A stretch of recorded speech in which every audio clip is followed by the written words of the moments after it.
हमारे प्यारे दोस्तों, मित्रों और साथियों, सादर नमस्कार।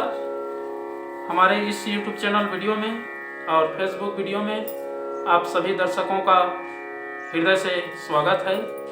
मैं हूं आपका इष्ट मित्र दोस्त मिस्टर शांतिलाल डंसेना, बड़े डुमरपाली, रावड़सन, खरसिया, जिला रायगढ़, छत्तीसगढ़, भारत से हूं। मित्रों, आप लोग हमारे इस YouTube चैनल वीडियो को पहली बार देख रहे हैं तो आपसे मैं निवेदन करता हूं, इसको सब्सक्राइब जरूर कर दें। बेल आइकन का जो घंटी है उसको भी क्लिक कर दें और विशेष रूप से ऑल ऑप्शन का चयन करना होगा, ताकि हर रोज का जो नए वीडियो डालते हैं उसका सूचना नोटिफिकेशन सबसे पहले आपको उपलब्ध हो सके। अगर आप लोग हमारे इस YouTube चैनल वीडियो को, फेसबुक वीडियो को और व्हाट्सएप स्टेटस को देखते हैं तो आपको मैं हृदय से धन्यवाद देता हूं।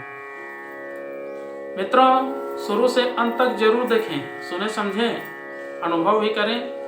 अच्छा लगे, मन कहे, उचित लगे तो आप हमें एक लाइक जरूर दें, इष्ट मित्रों के पास शेयर भी कर दें। अगर कोई विशेष परिमार्जन की आवश्यकता है तो आप हमें कमेंट बॉक्स पर सूचित करें और आगे के लिए मार्गदर्शन भी दें। आपका दिया हुआ मार्गदर्शन हमारे जीवन का श्रेष्ठ आधार है। मित्रों, लक्ष्य की दिशा में आगे बढ़ते रहना और लक्ष्य को ध्यान में केंद्रित करके चलना, अनवरत रूप से आगे बढ़ते रहना व्यक्ति का स्वभाव है। अगर हम उस लक्ष्य से वंचित हो जाते हैं, जो उद्देश्य है, जिस मंजिल पर पहुंचना है, जिस रास्ते से चलना है, अगर वहां हम नहीं पहुंच पाते हैं और सही मार्ग हमें नहीं मिल पाता है तो व्यक्ति जो है भटक जाता है। इसलिए इंसान को भटका हुआ देवता कहा गया है, क्योंकि उसके अंदर सर्वगुण 16 कला संपूर्ण सभी विद्यमान हैं। उसके अंदर सतयुग है, त्रेता युग है, द्वापर युग है, कलयुग है, ब्राह्मण है, क्षत्रिय है, वैश्य है, शूद्र है, सभी गुण उसके अंदर विद्यमान है। व्यक्ति अपने विचारों को जिस भाव से परिणत कर सके उसी दिशा में रास्ता जो है दिखाई देता है और आगे भविष्य का भी अन्वेषण होता है। तो मित्रों, लक्ष्य को ध्यान में केंद्रीभूत करके आगे बढ़ना और उसी के अनुरूप पुरुषार्थ करते रहना व्यक्ति का धर्म है और उसका परम कर्तव्य है। जो व्यक्ति अपने धर्म का आचरण नहीं कर पाता है, अपने कर्तव्य को अनुशासन के साथ में नहीं करता है, वह व्यक्ति असफल रहता है और जो लक्ष्य है उससे भी भटक जाता है, दिशा विहीन हो जाता है। इसलिए मित्रों, अपने आप का अनुसंधान करना अति आवश्यक है। जब तक हम अपने आप को समझेंगे नहीं, अपने आप को जानेंगे नहीं या अपने आप को पहचानने का प्रयास नहीं करेंगे तो फिर जीवन को एक नई दिशा कैसे मिल सकेगा, जिस पर व्यक्ति चल करके अपना लक्ष्य को प्राप्त करता है और उसकी यात्रा अनवरत रूप से होनी चाहिए। जीवन लक्ष्य और जीवन का जो उद्देश्य है, हम किस उद्देश्य से इस पृथ्वी पर जन्म लिए हैं और हमें क्या करना है और हमारा मंजिल को प्राप्त करने के लिए, लक्ष्य को प्राप्त करने के लिए कितने कठिनाइयों का सामना करना पड़ेगा, कितने प्रतिकूलताओं का स्वागत करना पड़ेगा, इन सब चीज़ों को ध्यान में रख करके ही व्यक्ति आगे बढ़ सकता है और लक्ष्य को प्राप्त कर सकता है। कोई भी उद्देश्य को प्राप्त करने के लिए उसका एक निश्चित मापदंड होता है। जैसे हमारे शरीर में रक्त संचार होती है, उसका भी एक निश्चित दिशा होती है। जैसे पेड़ पौधे बढ़ते हैं, उसके भी बढ़ने का एक निश्चित दिशा होती है। नदी की धारा जिस दिशा में चल रही है उसका भी एक निश्चित दिशा होती है। वायु का वेग भी जिस दिशा में अनवरत चल रही है उसका भी एक दिशा होती है। हम जो बात करते हैं, शब्द निकालते हैं, वो आकाश में भी उड़ती है, उसका भी एक निश्चित दिशा होती है।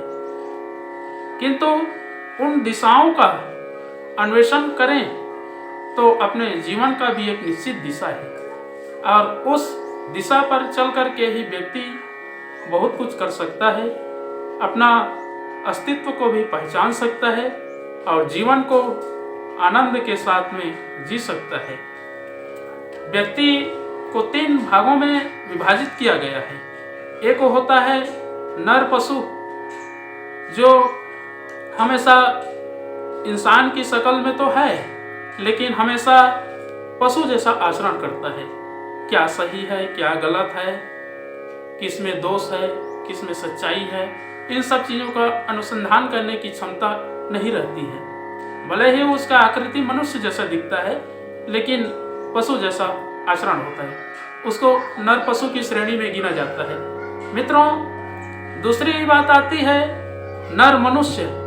मनुष्य ही एक ऐसा प्राणी है जिसके अंदर बुद्धि है, विवेक है, क्षमता है, दिव्यता है, कई क्षमताएं, विभूतियां इसके अंदर हैं। सही और गलत का निर्णय करने की विवेक है, बुद्धि है। अगर उसका सही ढंग से उपयोग करता है तो व्यक्ति मनुष्य बन जाता है। और तीसरा नंबर है मित्रों नरदेव। नरदेव महामानव की श्रेणी में आता है, जो देवताओं को प्रिय होते हैं। कभी उनके जीवन में असत्य नहीं होता है, सिर्फ एक होता है सत्य। सत्य का आचरण करने वाला व्यक्ति नरदेव कहलाता है, देव मानव बनता है, महामानव बनता है और श्रेष्ठ जीवन को जीता है। नर देवता बनने के लिए अपने मनसा, वाचा, कर्मणा तीनों को एक बनाना पड़ता है। हमारे जो सोचने की शैली है, बोलने की जो आदत है और कर्म जो करने की ढंग है, एक होनी चाहिए, तब कहीं नरदेव, महामानव, देव मानव, श्रेष्ठ मानव कहला सकते हैं। मित्रों, इन सब चीज़ों का अनुसंधान करने के लिए और मनुष्य से, मानव से महामानव बनने के लिए आधार है, वो है गायत्री मंत्र। गायत्री मंत्र ही व्यक्ति के व्यक्तित्व का विकास करता है, मानव को महामानव बनाने में अथक शक्ति प्रदान करता है। तो आइए मित्रों, एक बार गायत्री मंत्र और एक बार संपुट के साथ में महाकाल भगवान का महामृत्युंजय मंत्र का उच्चारण करें और अपने जीवन को भी धन्य बनाएं। ओम भूर्भुवः स्वः तत्सवितुर्वरेण्यं भर्गो देवस्य धीमहि धियो यो नः प्रचोदयात्। उस प्राण स्वरूप, दुखनाशक, सुख स्वरूप, श्रेष्ठ है, तेजस्वी, पापनाशक, देव स्वरूप परमात्मा को हम अपनी अंतरात्मा में धारण करें। वह परमात्मा हमारी बुद्धि को सत्मार्ग की ओर प्रेरित करे। ओम हौम जूम सह ओम भूर्भुवः स्वः ओम त्र्यंबकं यजामहे सुगंधिं पुष्टिवर्धनम् उर्वारुकमिव बन्धनान् मृत्योर्मुक्षीयमामृतात्। ओम स्वः भुवः भुव ओम सह जूम हौम ओम मृत्युंजय महादेव त्राहि मां शरणागतं जन्म मृत्यु जरा व्याधि पीडितं कर्म बन्धने। ओम असंभवं संभव कर्तुमुद्यतं प्रचंड झंझाविलितिरोध सत्समं युगस्य निर्माणकृते समुद्यतं परम महाकालमं नमाम्यहम्। ओम कर्पूरगौरं करुणावतारं संसारसारं भुजगेन्द्रहारं सदा वसन्तं हृदयारविन्दे भौम भवानी सहितं नमामि। ओम अस्तोमा सद्गमय तमसोमा ज्योतिर्गमय मृत्युर्मामृतं गमय। परम पूज्य गुरुदेव, वेद मूर्ति, तपोनिष्ठ, युग दृष्टा, युग प्रवर्तक, युग ऋषि पंडित श्री राम शर्मा आचार्य जी, परम वंदनीय माता जी भगवती देवी शर्मा जी और आद्य माँ गायत्री माता, धरती माता, भारत माता, प्रकृति, पर्यावरण, सूर्यदेव, महाकाल भगवान, सरस्वती माँ, लक्ष्मी माता, सभी ग्रह नक्षत्र, अखिल विश्व ब्रह्मांड के सभी देवी देवताओं के सूक्ष्म संरक्षण में जितने भी हमारे YouTube चैनल के माध्यम से, फेसबुक के माध्यम से व्हाट्सएप स्टेटस के माध्यम से वीडियो देख रहे हैं, सुन रहे हैं, समझ रहे हैं, ऐसे हमारे प्रिय आत्मीय आदरणीय सम्माननीय हमारे परम हितैषी देवतुल्य भाइयों, देवी स्वरूपा माताओं बहनों, आप लोगों को मेरा सादर प्रणाम।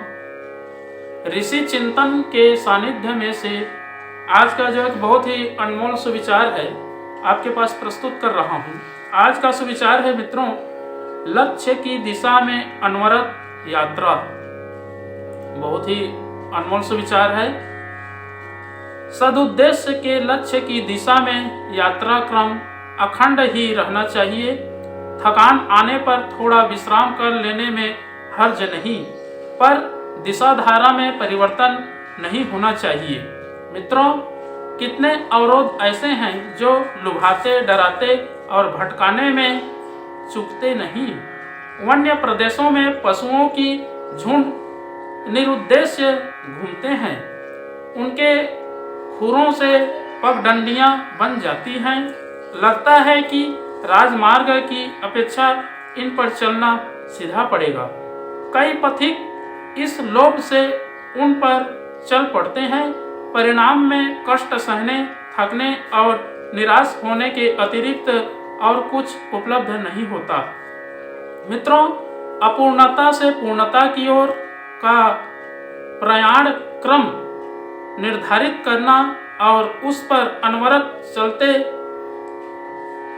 अनवरत चलने पर ही अभिष्ट लक्ष्य तक पहुंचना संभव हो सकता है। भटकन में श्रांति और क्लांति ही पल्ले पड़ती है। पूर्णता के लक्ष्य तक पहुंचने का मार्ग एक ही है, महानता को दृढ़ता पूर्वक पकड़े रहना, अविचल निष्ठा के साथ अनवरत उस पर चलते रहना। अनुसरण वन्य पशुओं के द्वारा विनिर्मित पगडंडियों का नहीं, वरन उस राजमार्ग का होना चाहिए जो सुनिश्चित संकल्प लेकर आगे बढ़े और विश्वास को अविचल रखकर अनवरत क्रम से आगे बढ़ रहे हैं। लक्ष्य तक पहुंचने का एक ही उपाय है, सदुद्देश्यों की दिशा में अवरोधों को लांघते हुए अपनी प्रयाण साधना को अखंड क्रम से जारी रखना। बहुत बहुत धन्यवाद मित्रों। अगले बार नए विचार लेकर के नए वीडियो के साथ में आपके पास फिर प्रस्तुत होंगे। सादर नमस्कार।